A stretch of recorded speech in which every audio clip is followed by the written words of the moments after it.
ways. But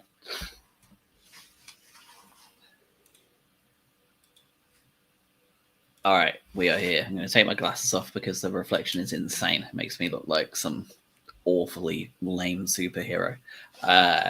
Shiny eye boy. Adam, how are you? Good week, good life, good day. How are you feeling? Things were fine. Well, no, my entire family's been ill this week, which has been wonderful. But aside from that, I was having a good time. About 95 minutes into a football game earlier, and then things went very Brighton for a few seconds, didn't they? So, and here we are. Now we get to have a fun conversation about the same hoodoo that I feel like hangs over this team every single season, where we are almost guaranteed a solid bottle job when we have a single goal lead. So, yeah, how about you anyway? Feels that way, doesn't it? I should have known a day like this was going to culminate in that goal, because our drive there was absolutely horrendous. Like, it's normally 3 hours on a good day. This one was 4.5. There was no particular accident, no particular problem. It was just essentially the entire M25 was just pure congestion. Sheer weight of traffic, as they like to say. Yeah. Yes. Awful. And then we got there, and we have new seats. We have new seats in the North Stand because we were able to relocate with the safe standing being put in. Oh.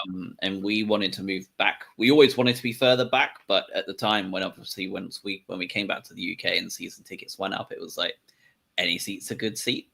Just get in first. But we were able to move right back. So we were in row E before, and like obviously I sent you guys pictures all the time to know. So we were really close. We're in X now, so like we couldn't be further back really. We're like 2 back from the very back now. It's lovely. Like I can actually see what's happening at the other end. Gave me a great view of the equalizer before I promptly walked home 30 seconds later because the whistle went. So yeah, that was a bit of a pain. But other than that, it's great. And then the drive home was just actually pretty clean. So I guess. Well, you didn't do much on a drive home, did you? Apart from appear on national television, right? Yeah, nothing big. Yeah, I mean, I'm allowed to talk about it now. So we are. I am a fanalist for Fanalysis. So it's an app that is being given the full push by Sky Sports. It's co-owned by Gary Neville and Michael McIntyre. It's a big shindig. Think of all those ones, like back in the day where they used to have the 2 fans commentate on Sky games. I used to enjoy it. That. Fan zone. I defaulted to that commentary every time. Press the red button. Yes. So it's essentially that and everything else in social media really all coming into one. And I am one of the 11 Brighton fans that was selected after a whole bunch of like random auditions and stuff to get in. And yeah, we've not really been allowed to talk about it until this week, and now we are.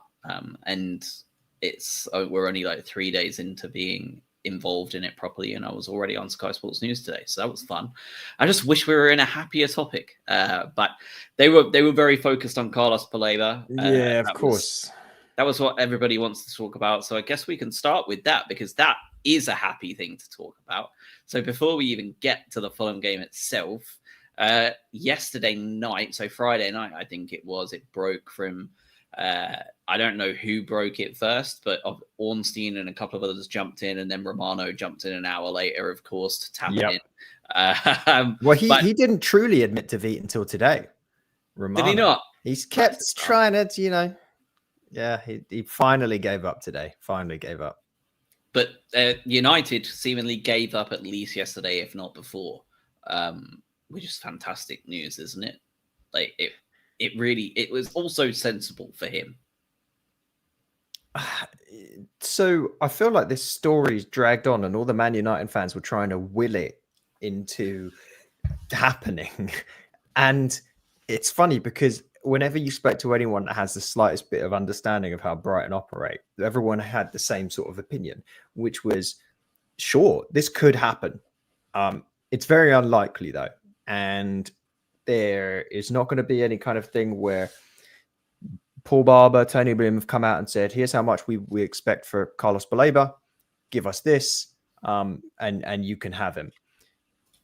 We know they don't throw numbers out. We know it's more about, okay, everyone's for sale. Just we'll make sure the deal's right. And if it makes sense, we'll do it. We try not to ever stop players from moving on if they push for it. We also said that Carlos Baleba, most Brighton fans would have said, wouldn't kick up a stink based on his personality and the way he operates. And all those things were true. And all the revisionism came out after the fact, right? Where it was all of your journalists and your in the knows were like, yeah, turns out Man United tried, but Brighton never even set a number. That's the same process every single time. If you want someone, tell us how much you want them, and then we'll start a negotiation. And Man United came in lowballed, and that was it. And it's very much like that James Franco meme, isn't it? Like first time on the docks. Yeah, exactly. I mean, you know that if this were Chelsea trying to buy him, they wouldn't even bother. They'd be like, all right, it's 150, just take it or leave it. Let's just get this thing done. So at least we have that. As much as we can hate Chelsea, at least they've done business with us enough now to know how it works. And Man United, clearly, we're not going to figure that out. So very, very good that he stays for, I think we probably have to admit now, another year. I think so too. Yeah.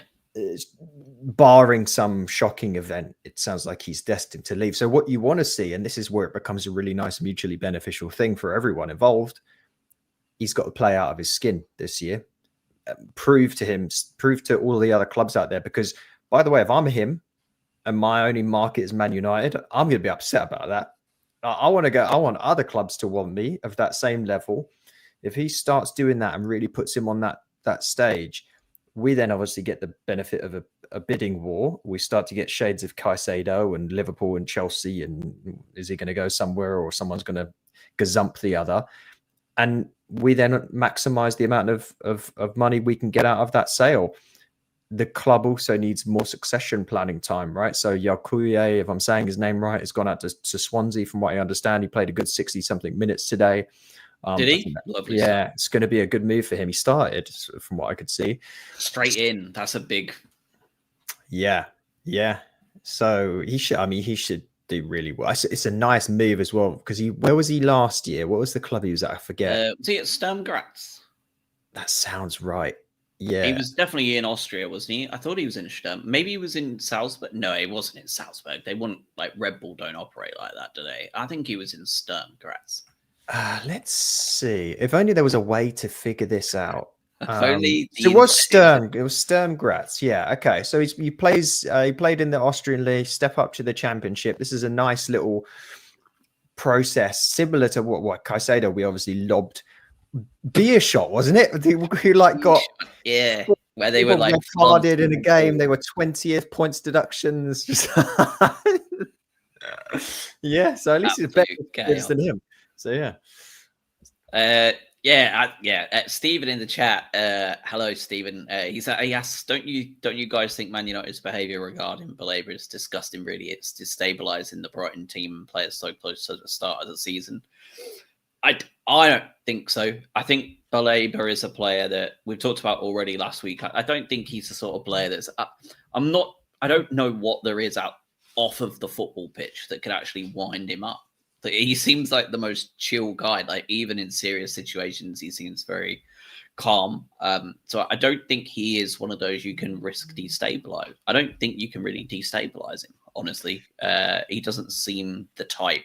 And to me, doing the so close to the start of the season stuff is relevant, I think. Like, but I don't know about you, Adam, but like, it felt like every day this transfer saga went on from like last week, it was almost just we were adding money to the valuation every day. They were pushing us further and further towards the deadline.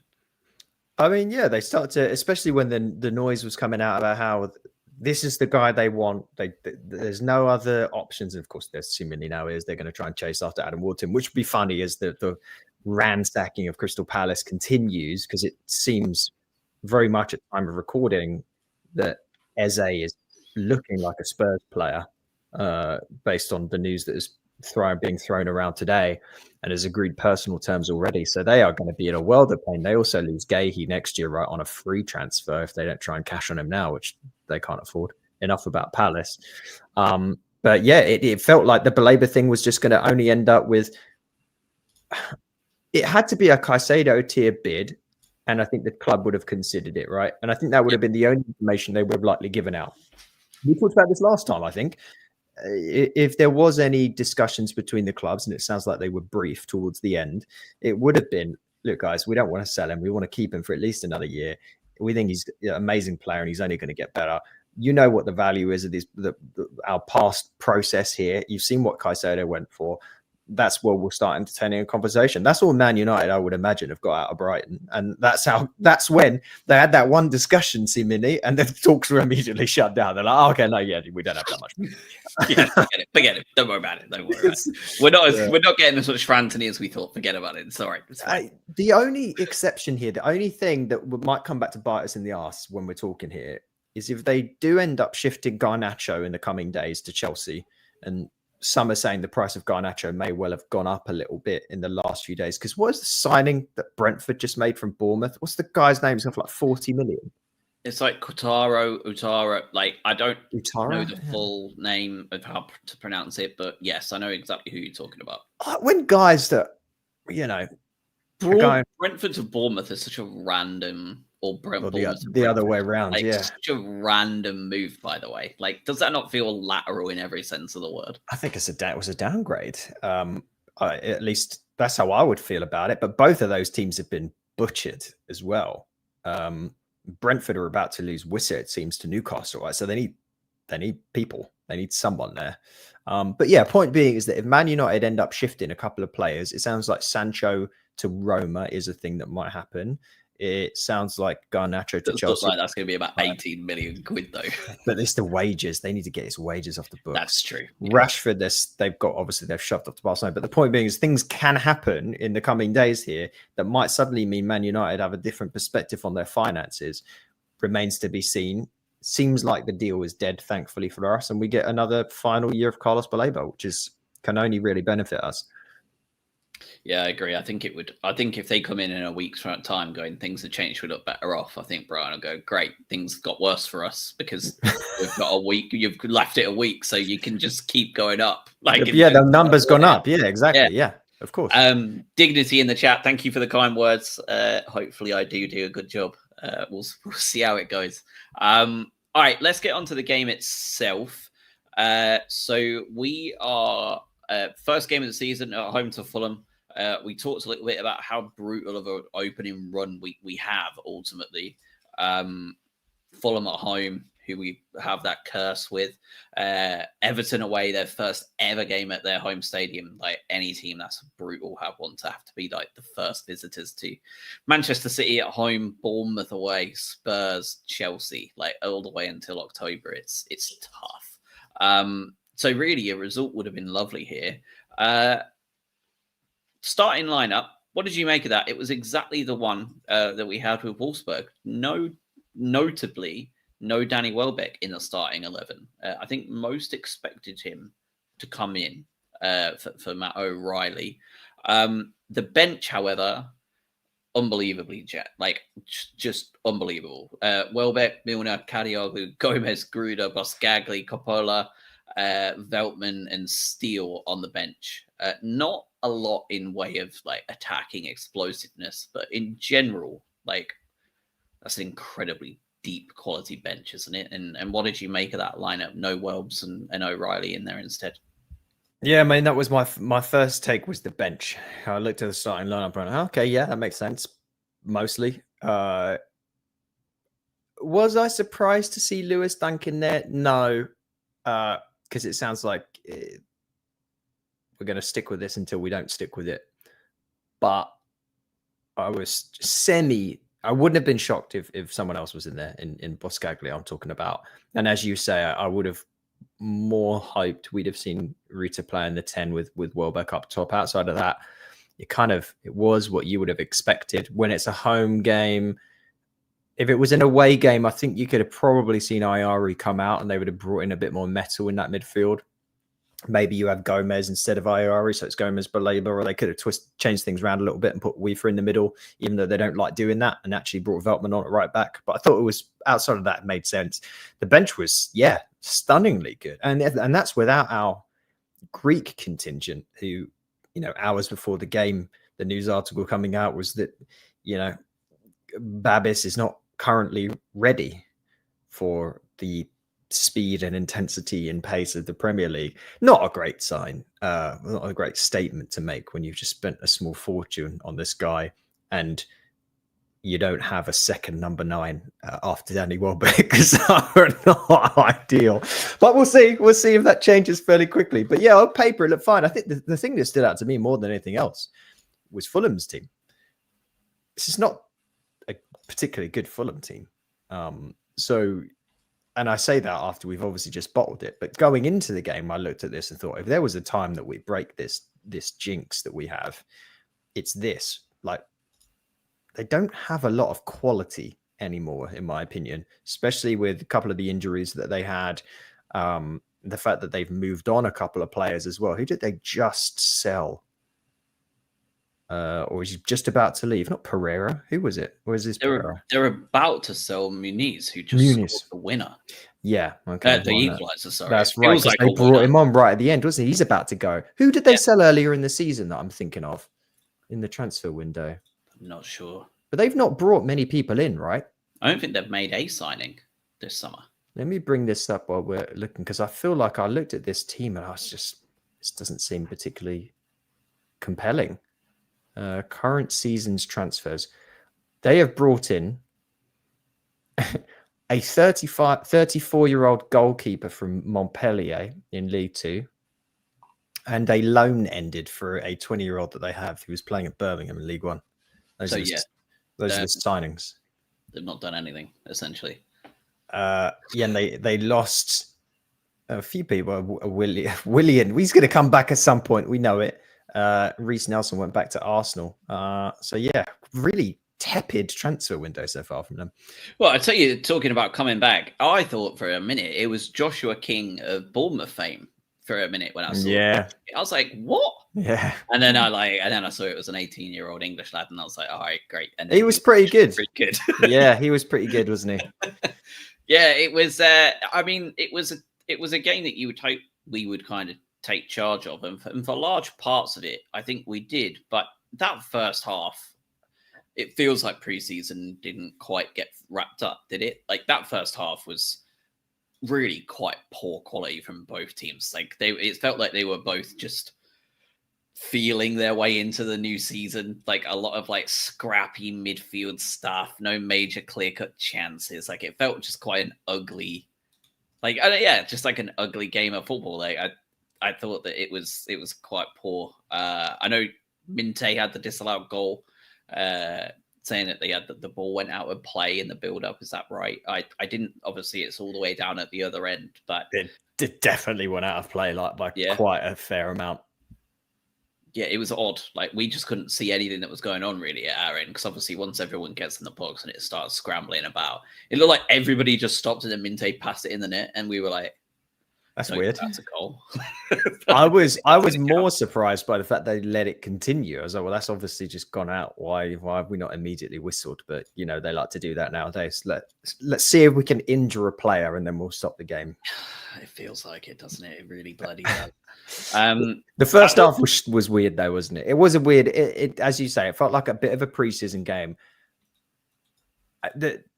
Tactically, it was a curious first half and a curious second half, in my opinion, because it didn't. I don't know what the shape was really, and maybe that's a stupid statement to make, but you had obviously Ruta playing up top, and he's not a target man. He wants to drop in a little bit more. So you had this kind of like weird fluid system.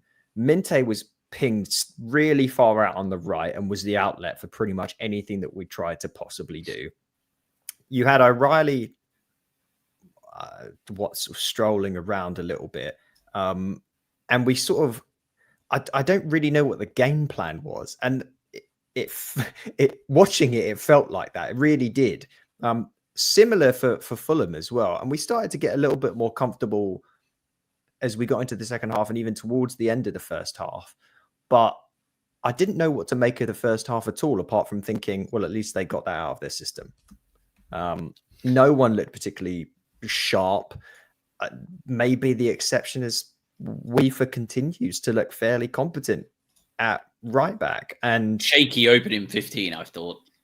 I mean, that's Brighton. Felt like they were really targeting him in that first 15 minutes. And then all of a sudden, he just like became that plateau of calm. He figured it out. Yeah, and Stephen makes a point about the ref not doing any yellow cards or anything the first time. I mean, De Kuiper should have absolutely had a yellow card with a challenge that he made where he completely body checked. Maybe it was Wilson. I can't remember who it was. But Lukic as well. I had to look who the number 20 was. Lukic should have been booked for like just the most cynical challenge to stop a counter attack. Like it was just so blatant as well. Like, and then all of a sudden in the second half he gives out 6. Like it was very strange. Someone told him in the halftime, was like, "Mate, you've got to figure this out." Yeah.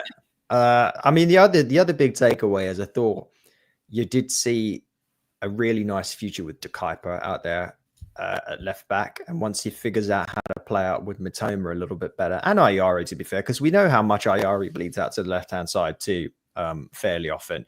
And there was a moment I feel like I saw where they sort of ran into each other a little bit. You know, all right, you guys haven't figured this out yet, but De Kuiper put in a hell of a cross at one point.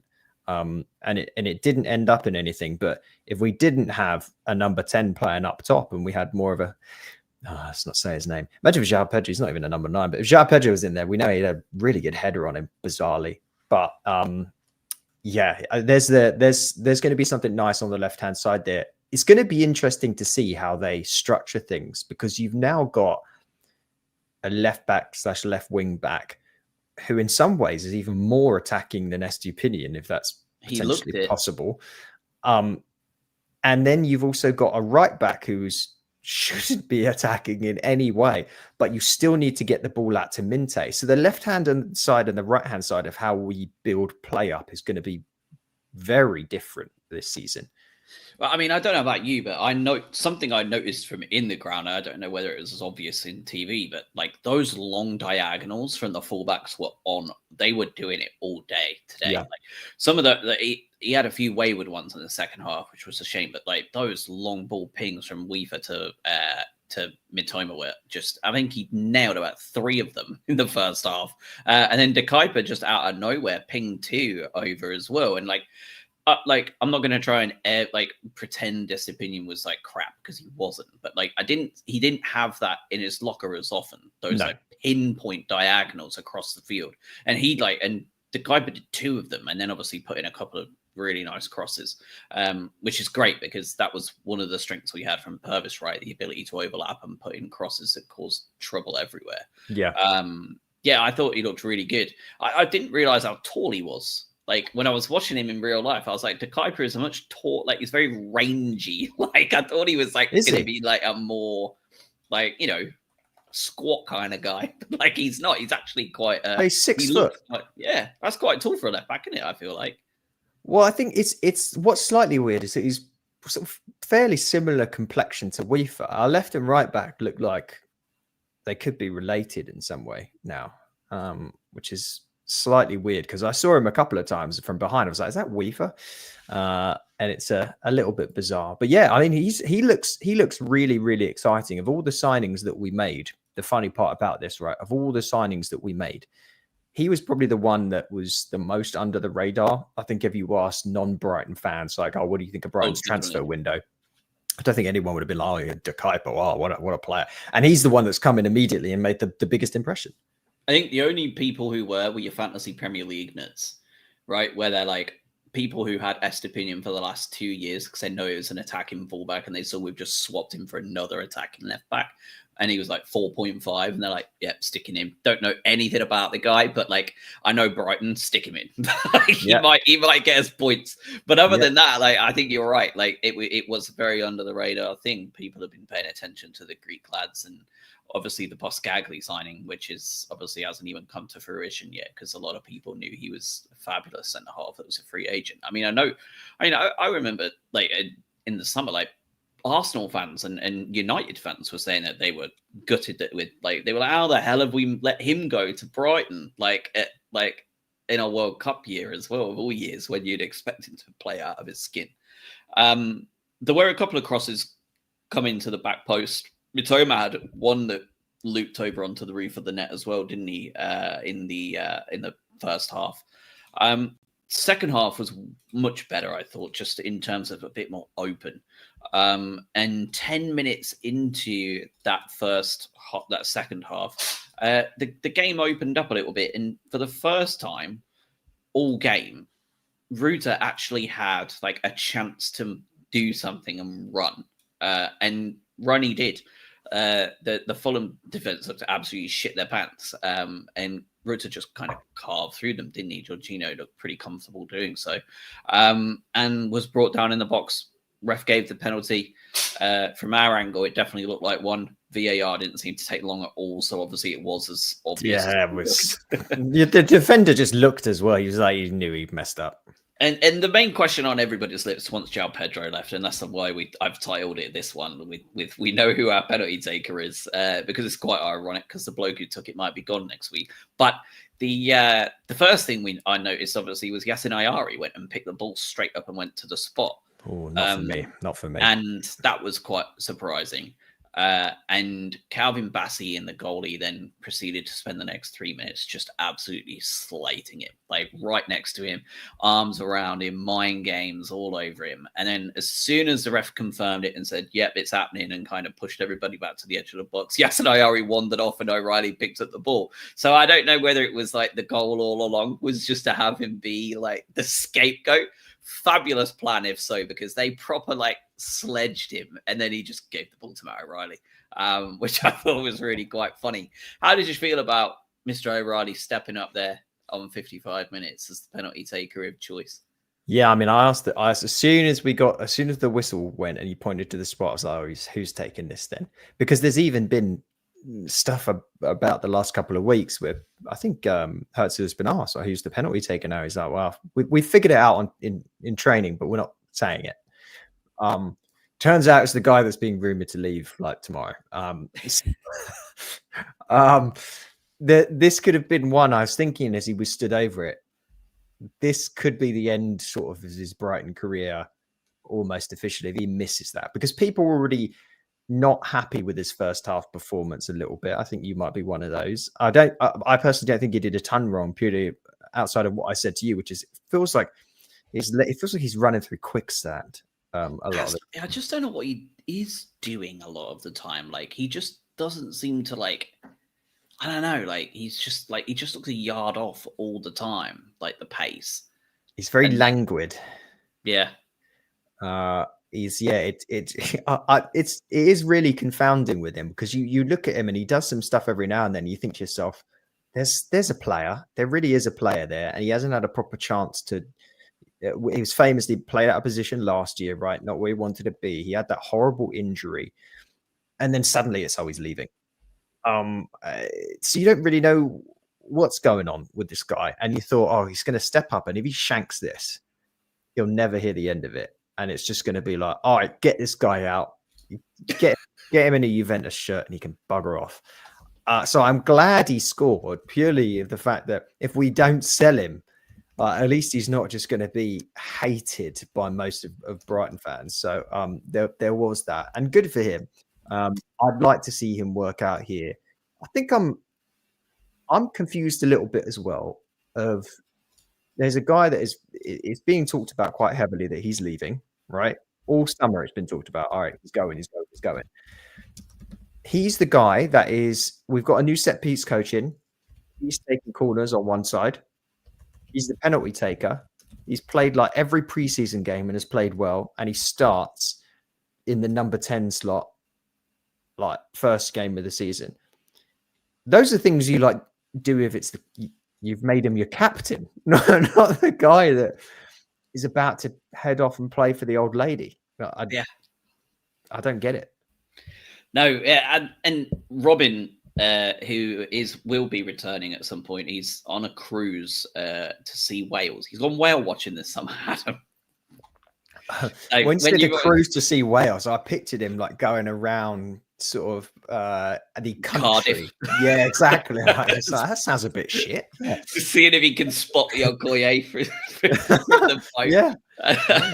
No, he went whale watching and to see puffins and stuff up in Iceland and that area. So pretty cool. But he said in the chat today, didn't he, that we were talking about it, and he said, Billy Gilmore didn't look like someone who'd be buggering off promptly the following week to Napoli when he played for us in that final appearance.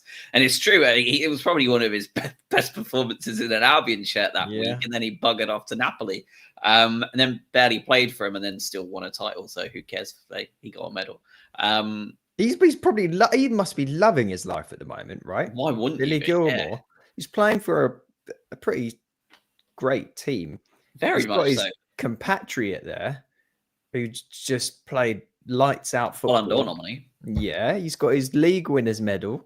He's got to be just like, he's living in Naples. Like, he's got to be loving life. it. Yeah, he's got to be loving it. Good for him. I liked Billy Gilmore. I still feel bad about that. I still didn't enjoy that. Anyway, what were we even talking about? Matt O'Reilly. Do you want him to go? Do you know what? No, I don't. And I'll tell you why I don't. Because I can't see it. Like, who the hell am I? Well, I'm a fanalist. You're a fanalist now. You can't, now that you have that title that is good, should be broadly mocked. But I am certainly not Fabian Hertzler or in any way assigned to this data team that we have. And the data team loved him and we signed him. And Hertzler has insisted on utilizing him all preseason in a very much an important role.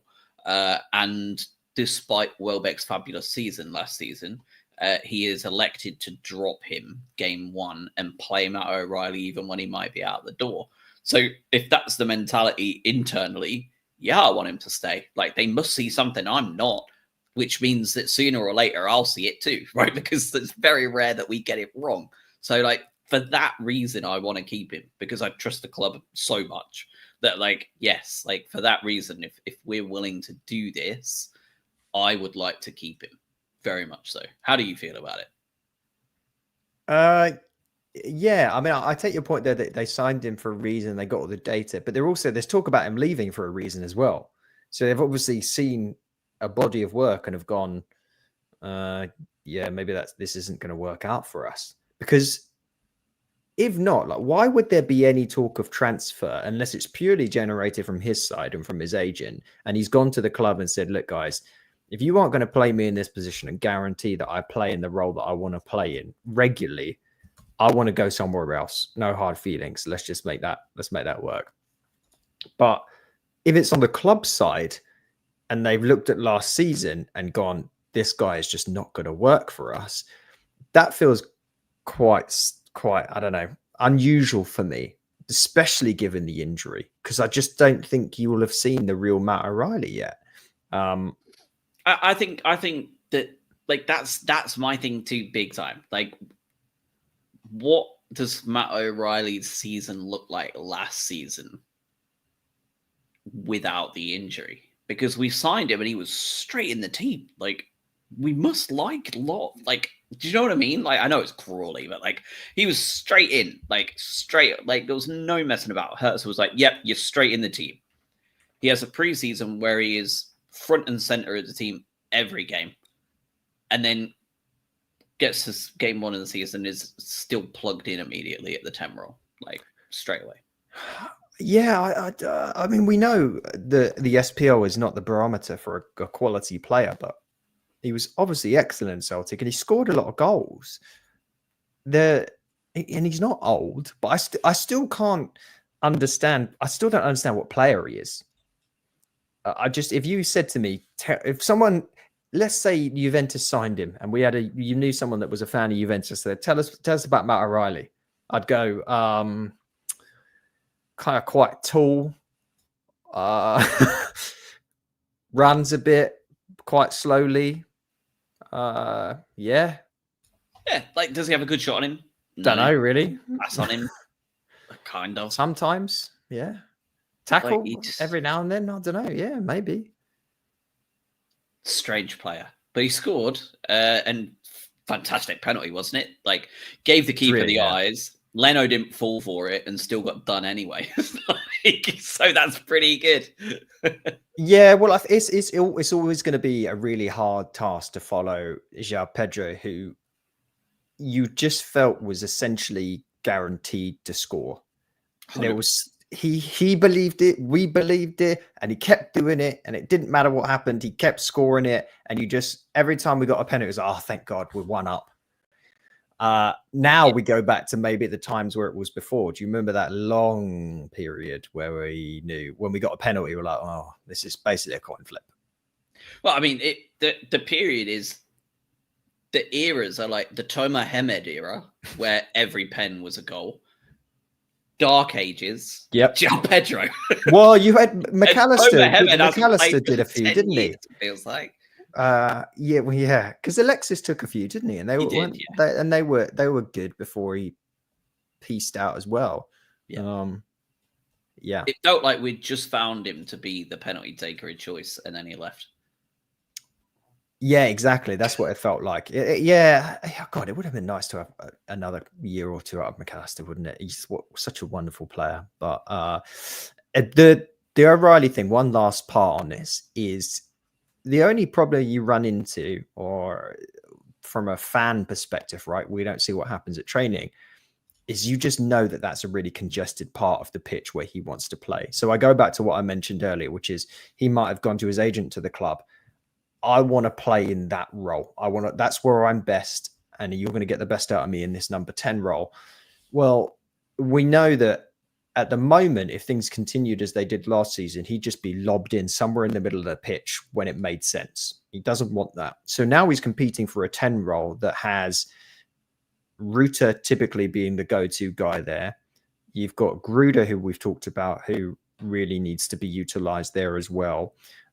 You've got your new Greek lad who's going to come in, Kostoulis, and probably play in the 10 role, and a mix between the 10 and the 9.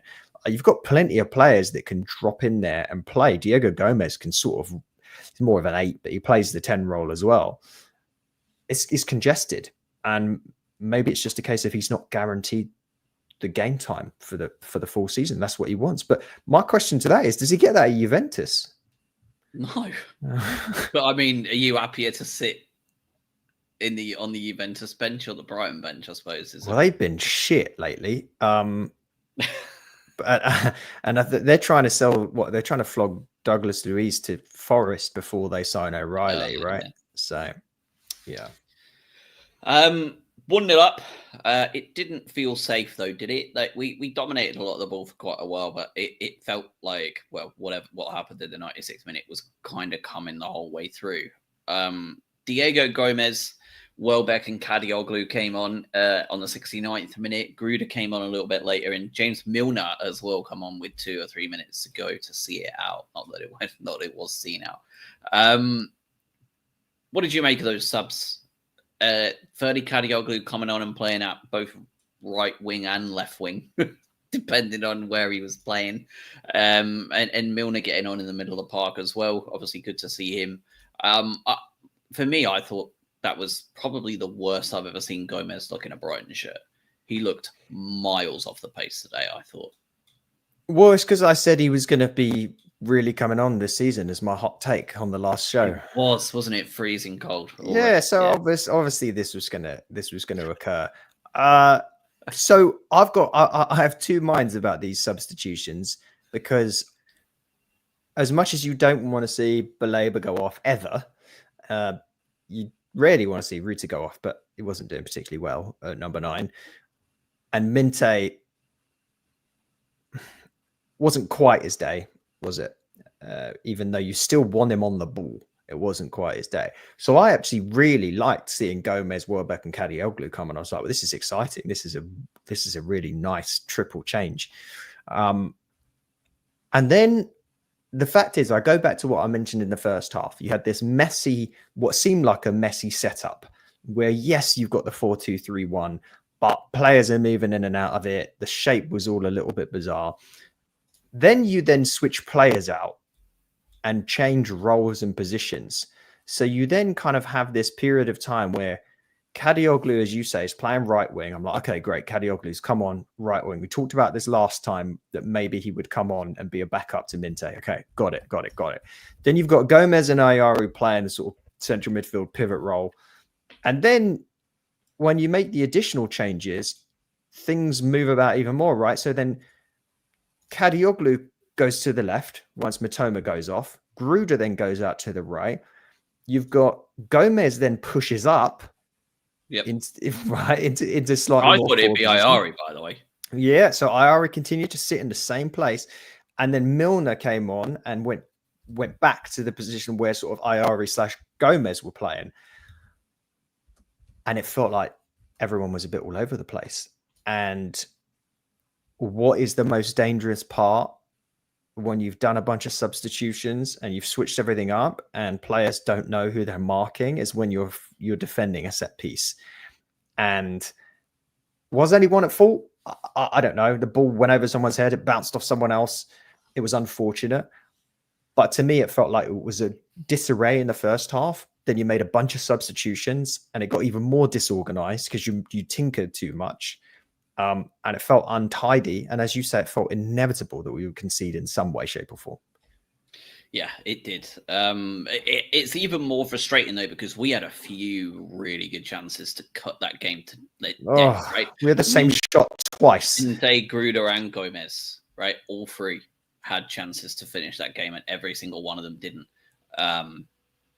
We should have won that game today. Like, we absolutely should. We'd have come away 2 or 3-0, and you would have gone, the scoreline doesn't reflect the game, but we should have scored the chances we had, and we didn't. It was bad. What did you make of those chances? Like, I don't know, like, how do you feel about the fact that we had 3 almost identical chances and we missed all 3? Like, it's worrying, isn't it? Even this early on, like, this opening set of fixtures are so tough. Like, we got to wake up quick, because otherwise we're going to be sat there November 1st with like 4 points on the board, and like Europe's long gone, and it's like, well, I guess it'll be mid-table then. Well, it was a galling ending. There's no way about it. It was a horrible way to finish out the first game of the season. And as you say, the first game where it felt like if you're going to get 3 points anytime soon, it's from this game. And I'm watching the thing back again, and it bloody comes off Lewis Dunk's head, doesn't it? Straight to me. Boscagli would never. Oh, what did you make of his performance today? I thought he was all right. I don't think he was asked to do much, though. Do you? I don't think he was asked to do. I don't think there was many times today where Fulham got the ball and thought, we are going to counter with purpose, which is where we see Lewis fall apart now. It felt like they just didn't have the personnel on the pitch to do it. Yeah, I would say so. The problem is I change it in my mind based on the outcome, because if this would have ended 1-0, I would have turned around and said it was a lights out performance from the defense. I thought they were excellent. I thought Van Hecker looked fairly faultless. Van Heck, again, there was multiple times in the game where the ball was like juggling around feet and it would come out and somehow it would end up with Van Hecker and he'd be under a ton of pressure and a ton of Fulham bodies there deep in it. And he would just pick out just an amazing pass to someone. 20 Minte today. Yeah, just like, he's so good. I'm so glad we like shut down any of the transfer stuff for him and was just like, you're not buying him. Go away. Because he really is just unbelievably good. But I'm watching this goal back again, and I will talk a little bit more about the defense outside of that. But Muniz pushes Milner over. He pushes him in the back because Milner's marking him. Milner reads it a bit wrong, gets pushed in the back, stumbles, and then he just clinks it in. So I wonder if VAR looked at that, because Milner got pushed in the back by him and went over. So that's not great. But again, it goes back to what I was saying. Who was on him?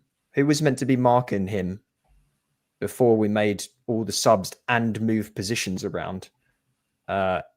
should it have been Milner who's played 3 minutes of football in the last 10 months? Against their biggest aerial threat, let's be honest. Like, Muniz is a massive aerial threat for them.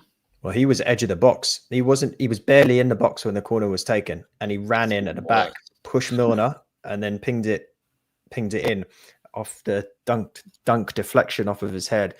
So yeah, rubbish with that. Not a great outcome for our recently hired set piece coach, who has been 10 days into the job.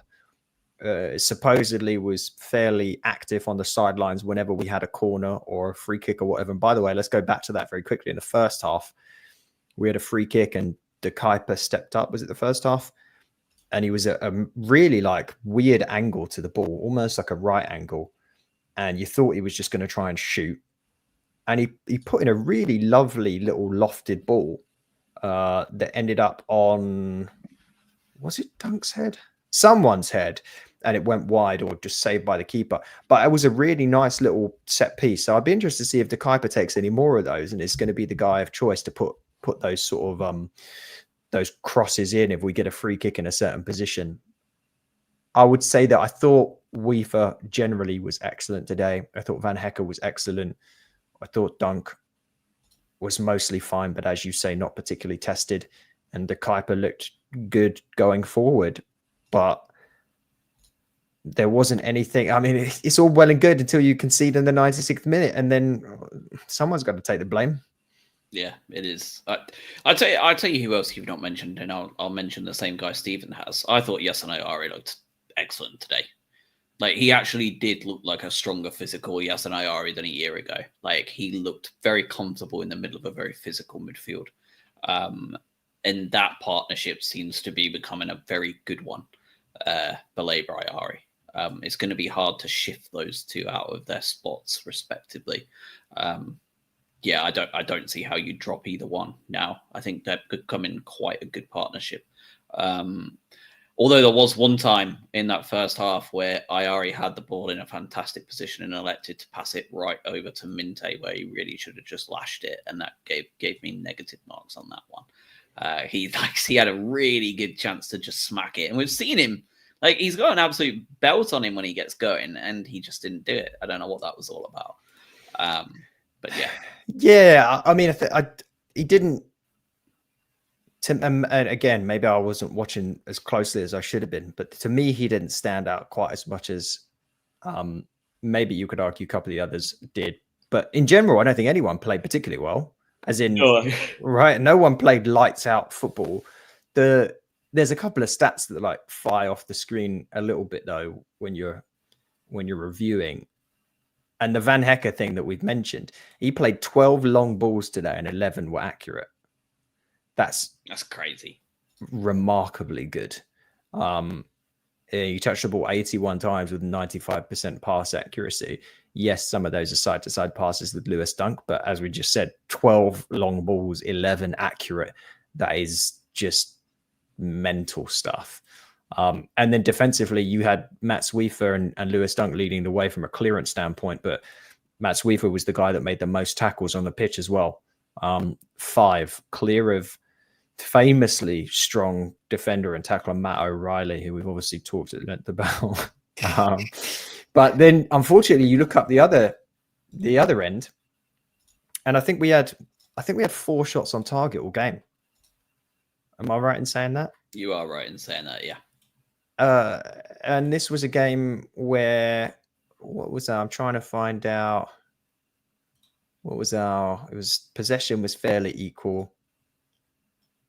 That's not good enough, is it? Like, you're just not firing when you've got 4 shots on target. One was from Diego Gomez. That was the one he lashed the ball, right? Yeah, almost scored from a top spin. You had Matt O'Reilly, which is going to be the penalty. Yeah. One was Mats Weaver, and then one was Ruta. So you had 3 shots from open play, and one was a very speculative hit from way outside the box by Diego Gomez. So you had, Fulham only had 2 shots on target all game. That's all they had. And the first one from Josh King was just nothing. But I don't care about what Fulham do. I care about what we do. But I mean, it's difficult to win games when you allow people 2 shots on target and concede from the first set piece that actually puts in a viable ball, right? But that's famously what we do. The problem, if we had our shooting boots on and on a different day, you score 2, and it doesn't matter if they score that stupid goal at the end, right? And that's the gameplay. That's the subs that were made, and the thing that Hurstler went and did when he made that triple substitution. You take off Baleba and you bring on Diego Gomez. So your pivot is Diego Gomez and Yasin Ari. That is more attacking. Oh yeah, absolutely. Right. Welbeck, you bring on a true number 9, and then you switch out the Kadioglu comes on from Minte. So you could argue a bit more defensive there, but I didn't see Kadioglu ever really step back and do much defensive work today. So he went more attacking. He went more attacking to kill off the game. Yep. And we should have. And as you said, 3 times. 3 bloody times we should have killed off the game. All right, man of the match. Van Hecker. I don't hate that choice. I think that was just a Dutchman. Well, yeah, probably. Weaver was up there for me as well. And the Kuiper just coming in and looking so comfortable in a new league at the level it's at. That would have been the other one. But they were my 3 because I didn't know how many of us were going to come on the show this week. So I weren't sure if I needed to get backups. But yeah, Weaver was probably my number 1 and then Van Hecker second. Is anyone above the halfway line even in discussion? No, they're not. Mitoma not particularly good, was he? Mitoma was very, very quiet. Minte the same. When they came on, Gruder should have scored, but it is what it is at that point. He didn't. We've talked about it already. O'Reilly, he didn't really offer much at all outside of scoring a banging penalty. And Jorginho is not a number 9. He doesn't look comfy up there. He had 2 opportunities to drop deep and cause a little bit of chaos and play where he wants to play and cause trouble. And one of them he won a penalty from, and the other one I think ended up leading to the Minte chance that he put over the bar. So I mean, that just tells me that I'd rather have him where O'Reilly's playing, right, and have someone like Welbeck or Seamas in the future up top. But we're not the manager, so I guess that's not what's going to happen for a little bit. But by the way, after all is said and done, I think for me the most effective attacking player today outside of the penalty is still Matt O'Reilly. If everyone else did so little, that some of the stuff that he did, and there were a few decent passes there. It was him, and that's, again, I don't know whether that's praise for him or an indictment on the performance of the rest of the attackers, but I hope we see a very different attacking performance when we're next out. Well, we are next out against Everton next Sunday at 2:00 UK time kickoff. Everton are a team that are fancied by many to be in that relegation scrap, because a lot of people think that the 3 that have come up are going to be a lot more Everton competitive. Yeah, there's been no chance of Everton being in trouble. I mean, if they're not going to be, they've got a hell of an opening set of fixtures to be able to put that to bed. They play Leeds on Monday Night Football. They open with us. Quite a fun game. Yeah, it should be. They open with us, which is to them very much a winnable game at home. Anyone outside of that, massive clubs, right? They should be thinking they should win all of those for their first ever opening home game. Then they have Wolves, and then that's kind of, it doesn't get much easier after that. But their opening group, Leeds and Wolves, they need to be winning those games, right? If they want to be out of that relegation problem. They don't play till Monday. This early in the season, getting that 2-day advantage isn't really going to give anything really at this point. What changes would you make, if any, to that starting 11? Well, Hinchelwood had a knock, so I want to see him on the bench, because he would have come on if he could, I think. He hasn't been in training for ages. He's only just came back to training, hasn't he, as well? So I don't know what's been going on. Yeah, it's been quite a while he's not been in training. Yeah, here's the weird part. I don't know if you can change anything. As in, what are the changes you can make outside of if he is fully fit? I'm starting Danny Welbeck. I don't care. It doesn't matter what day it is. If Danny Welbeck is 75-80% ready to go, I'm starting Danny Welbeck. Well, I assume that, like, I mean, if O'Reilly goes Wednesday, like, then surely he does, right? Do you think he does? Or do you think that we mess around and try and do something? If Matt O'Reilly leaves on Wednesday, who fills in his spot? I assume Georgie drops back and Danny Welbeck takes the 9, that's right? What, like, that's what you do. But I'd also, I really don't think you should sell O'Reilly. And I know we've talked about this now at length, but all right, let's say you sell him. You start Welbeck. You have Ruta. I know we talked about congestion when we've got a fully fit bunch of players in that number 10 role, but he has shown a preference to put Gruder out on the right-hand side, right? And he specifically, at the end of this game, pushed Kadioglu out to the left because he was obviously on the right-hand side. Then he moved Gomez into the 10 and put Gruder on the right when he conceivably could have done it slightly differently. So then you start to get into, okay, when you need to take like Ruta off 65, 70 minutes into the game, which historically I feel like we've done. Ruta very rarely, I feel like, sees the full 90 through with us, at least up until this point. Yeah, he just runs, doesn't he, so much. He runs a lot. So then you're sort of forced to then put a Gruder or Gomez into the 10, which if he's happy with, fine. But then you're stealing from obviously other depth positions. Then you've got your lack of depth at the right wing. Oh, great. Okay, put 30 there. Well, then where's your depth on the left wing? Which is, it's just suddenly you get into this like tricky bit of position where I think with the injuries that we have at the moment, or the players not ready to play, there is a bit of risk there. And I half wonder whether they try and keep him and shift him in January, Matt O'Reilly, and see if, that would be my preference. See what you've got with him. Give him a half season. See whether there's a player in there. And if not, let him go in January. Yeah, I mean, I would rather keep him as well. Like I said before, like if there's no way Hertzler is using him as much as he is, and the club didn't sign him for what they signed him for if they didn't see something. And we've seen nothing because the poor guy had his legs snapped by some dickhead at Crawley so early. So like, you've got to trust the process. So like for me, I would rather keep him too. Like this is the first. He's had his full preseason. He's ready to go. He started the first game of the season. He scored a goal. So, like, let's see what happens next. We'll just have to see. Everton away is going to be, I think this is going to be one of our most difficult away games of the entire season.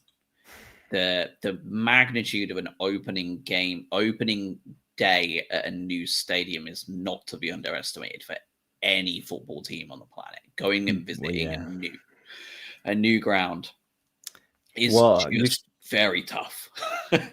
It's not just you're right with the new ground, but it was almost vibes of what you saw today with Sunderland, right? Fresh back in the Premier League. Now, West Ham are bad. We know that. They've not made the right transfers. I tell you, I think they could be relegation candidates this year. If there's going to be one of like the established Premier League teams go down, them and Wolves are my pick way more than Everton. Yeah. 100%. Well, I heard something from a West Ham fan today on the Finalysis stuff that they were doing. The talk there seems to be pretty obvious, or like pretty clearly communicated, is that they can waive all compensation after this football season if they choose to let go of Potter after this year. He's not owed. If they fire him next summer, he's not owed anything. So if they fire him anytime before now and May, they owe him like obviously his full deal. So like, which I think is just an extra year. So like for me, like West Ham and Sullivan and co are defo the types to be like, let's just keep let's see if he can keep us up. Like then sack him in the summer. Don't spend any extra money, and they can just end up sleepwalking their way down there and then dragging in Big Sam. Try and save him, and then going relegated. Like they've done it before, though, haven't they? Like you remember, like however many years ago, it was almost the exact same thing. Like I was going to they say, just kind of kept thinking they were too big to go down, too big. We'll be all right. We're West Ham. We're not going down. And then all of a sudden, relegated. And this, as you say, this is West Ham's thing. The difference that you have now is that they're in that big stadium, and it's crap, but it's a big Massive stadium. Yeah. And I don't know. Their owners are. I mean, most people I feel like probably know the background of their owners, but predominantly it's like British porn is how they made their money. So no, not too much judgment, but they're sleazebags. So they're also like weird with their money, and they've always been weird with their money. They've not invested properly in the team. That said, that West Ham team should have comfortably seen out Sunderland today. Comfortably. And it did not. And it got rocked. Absolutely rocked. So, yeah, I mean, I think unless they figure something out and make some changes, they are going to be on the hook. Back to Everton, though. And there's shades here, right? Because we're going from one club when Moyes just brought them not that long ago, silverware, saved them. West Ham fans drove him out, basically, because your football's too boring. Cool, I bet they take him back now. Wouldn't they just? I bet they take him back now. Yeah. Boy, oh boy, does Mr. Potter look like it feels like Brighton have broken him. Like it feels like Chelsea broke him. One of those. Well, that entire episode broke him. Yeah, he didn't get his confidence back, and he waited and waited and waited for the right role to come up. And for me, it takes West Ham. Yeah, the role's not in England for me. Like, go and do it else. Go do it elsewhere because you're under too much pressure. But the Everton thing is going to be interesting. We know that Moyes completely changed the way that side operated last year. And they transformed into a different side, and their performance was drastically different from what it was at the start of the year. They've also made some really fascinating signings as well, haven't they?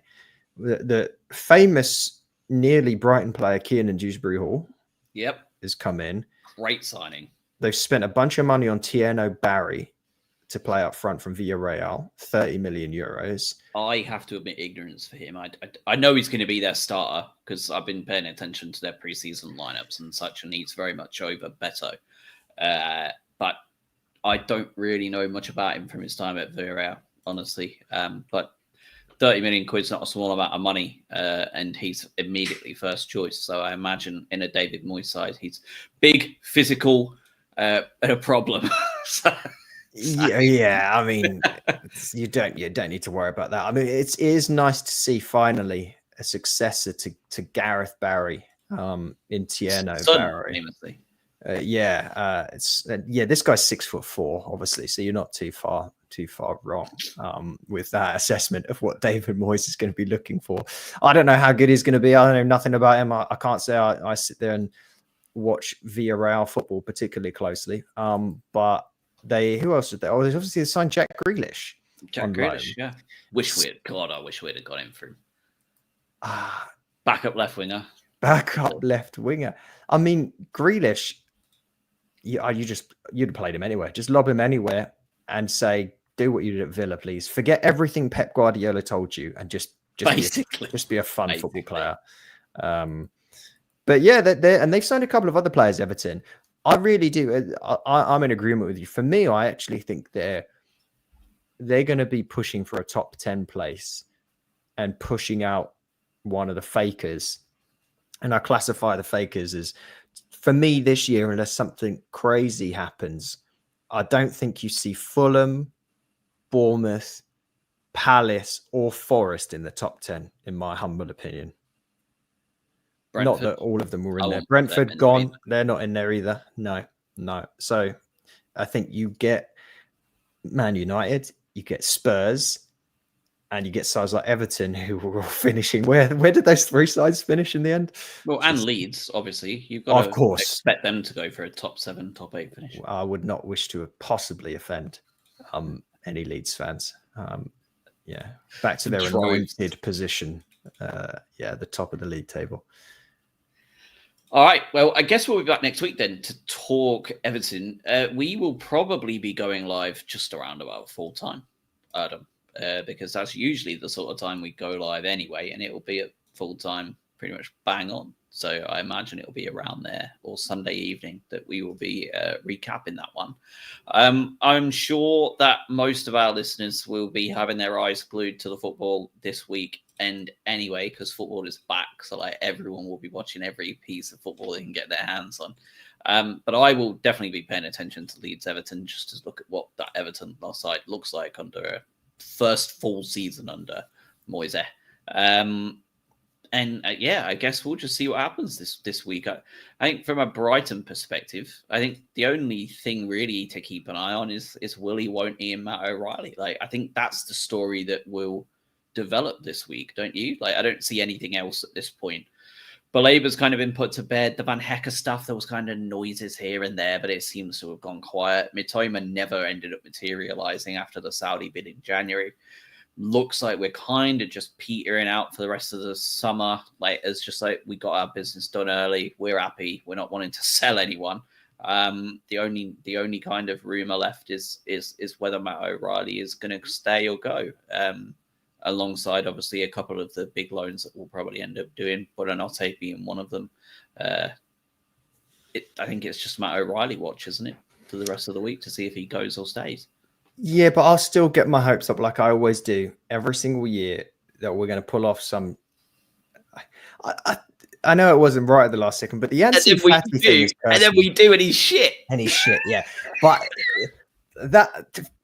I don't know. I'll never feel that way again. Honestly, I think that was the high, wasn't it? Really, that was just such a top moment. Like, he's actually signed for this guy. Anyway, I can't imagine we'll do any late business. The hopes were at like an insane level. The hopium was being pumped into the stadium. God, like it was emergency podcast levels of like.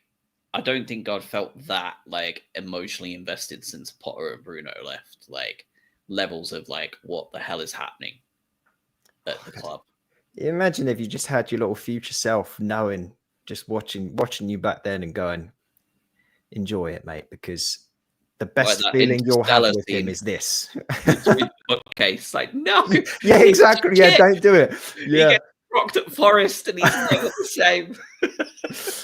And they finish at Europe. Stop. That is pretty much that is our version, the Interstellar Amex edition for Ansu Fati. So the big thing, everyone's going to be feeling frustrated after the result today.